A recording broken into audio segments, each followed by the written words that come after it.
Combo na raw kasi. Oo, at talaga naman, sunod-sunod ang mga problema. Oo, yan ang araw-araw na daladala nitong si Rose sa kanyang mister na si Tonyo. Si Tonyo naman kasi, bukod sa lasenggo, ay lulong din daw sa sugal. Dahilan para maapektuhan naman ang trabaho mismo nitong si Tonyo. Ilang beses na nga raw nilang pinagtatalunan niya ni Rose dahil may mga pagkakataon din na nilalayasan ng kanyang mister ang pinapasukang trabaho. Naku, yan na nga ang sinasabi. O pagka pinagsabay-sabay na, pagod ang katawan, tapos magiinom pa, tapos mapupuyat pa, nagsusugal, kung saan-saan nagpupunta, hindi na lang umuwi. Yan ang mga sinasabi sa atin ni Rose. Kaya naman sa ngayon, kausapin na natin 32 years old mula sa Taguig. Rose, tama ba ang mga sinabing yan ni Kuya Poy sa iyong sumbong?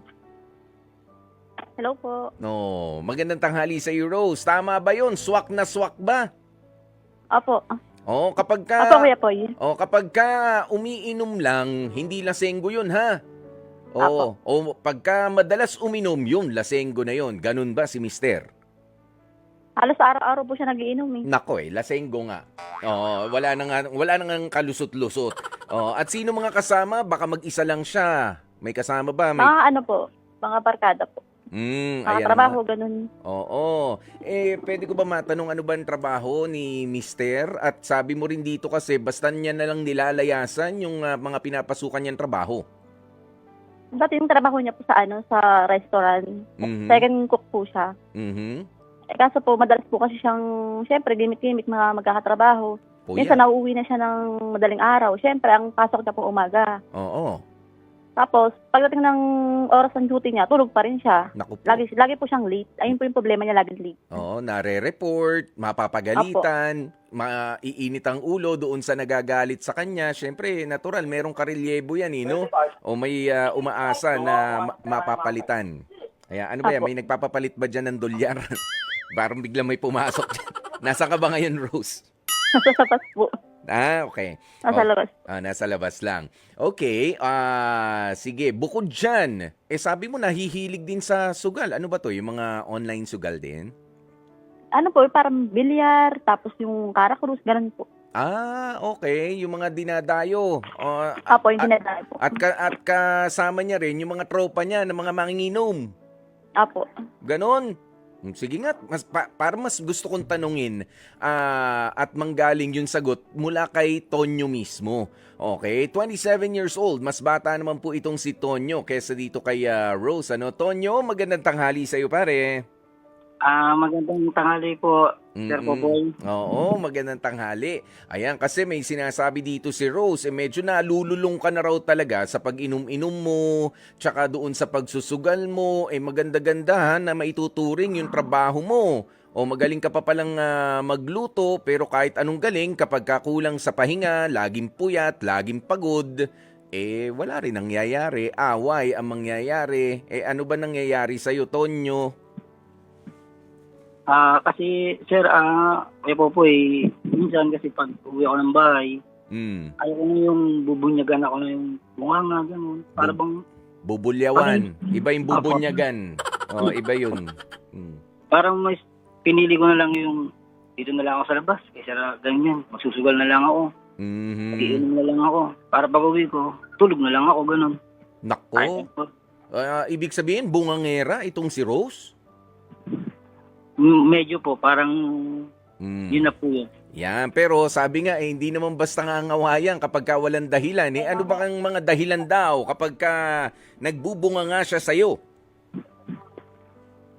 Yung po nga, ma'am, Sir, sa pag-iinom, sugal. Yun ang sinasabi niya sa'yo. Opo. Tapos ikaw naman masunurin din, nagreklamo na sa'yo tungkol sa pag-inom mo, tungkol sa pagsugal mo, ginawa mo pa rin. Lumabas ka pa rin ng bahay, yun na lang gagawin mo nga.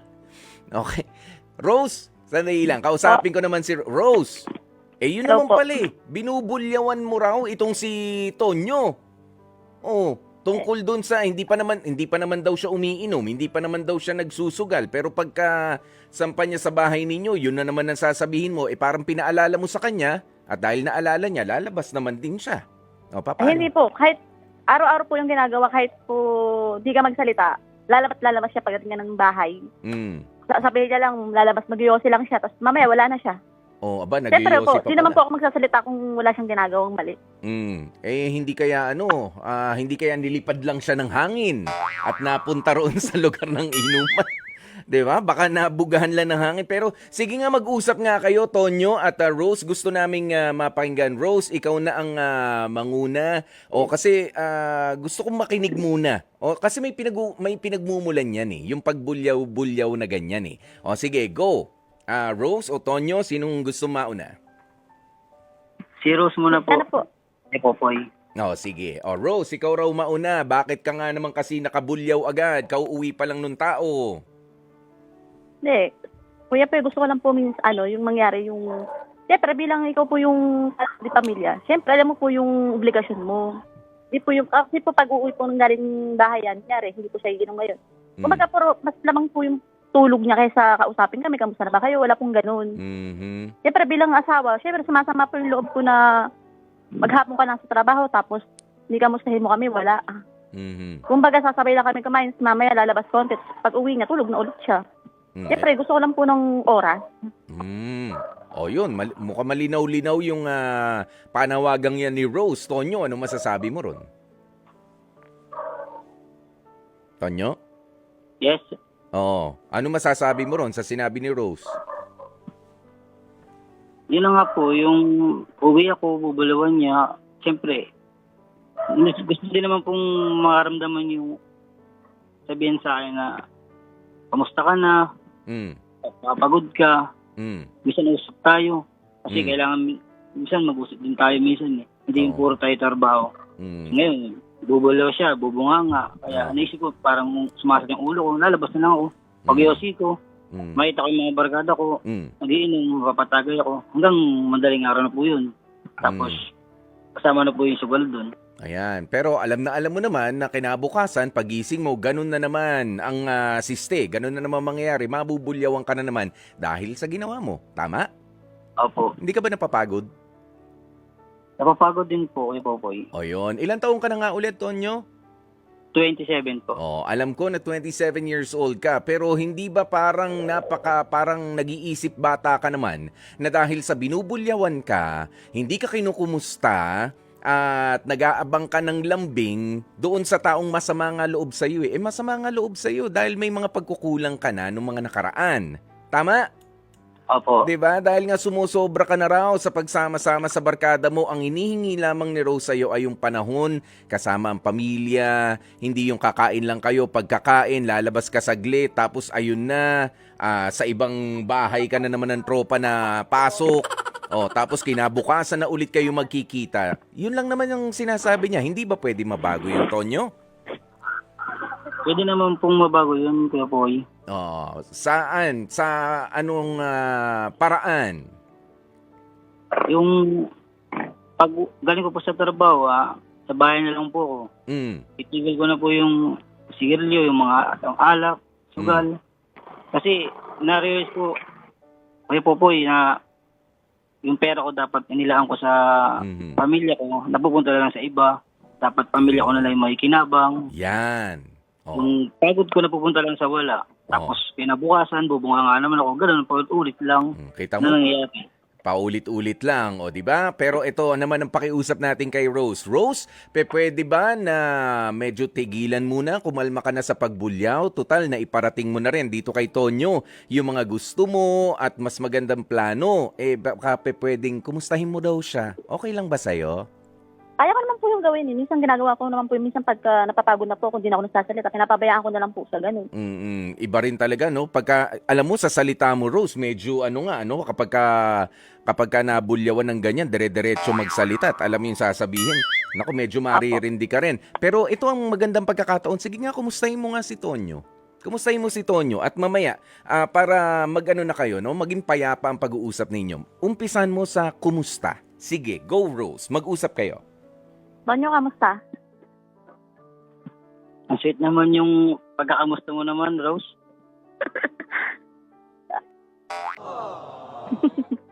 Walang lambing, Rose. Araw-araw ako malambing, di ba? Alam mo yun. Okay lang ako. Ikaw, kamusta kayo dyan?